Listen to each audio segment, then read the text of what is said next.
कदम रखा, उसके चारों ओर की खामोशी ने उसे बेचैन कर दिया।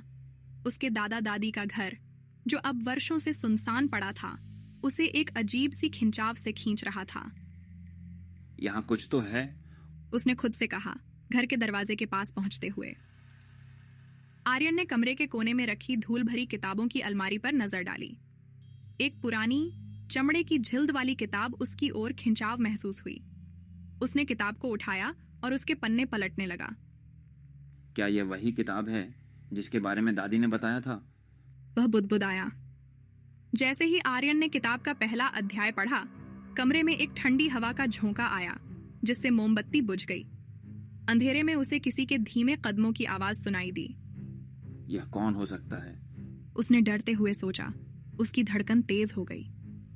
आर्यन ने दीवारों पर नाचती परछाइयों को देखा, जो जीवंत प्रतीत हो रही थीं। वह समझ नहीं पा रहा था कि यह उसकी कल्पना है या सचमुच कुछ अलौकिक हो रहा है। क्या यह किताब के कारण हो रहा है? उसने खुद से पूछा।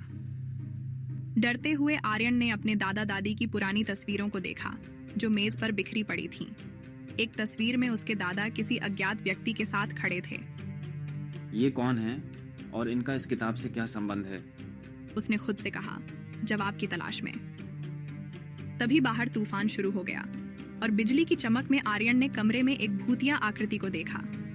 उसकी आंखें डर से फटी रह गईं। आकृति ने उसकी ओर देखा और एक गूंजती आवाज में कहा, किताब वापस रख दो, ये तुम्हारे लिए नहीं है। सुबह की पहली किरणों ने कमरे को रोशन किया और आर्यन ने राहत की सांस ली।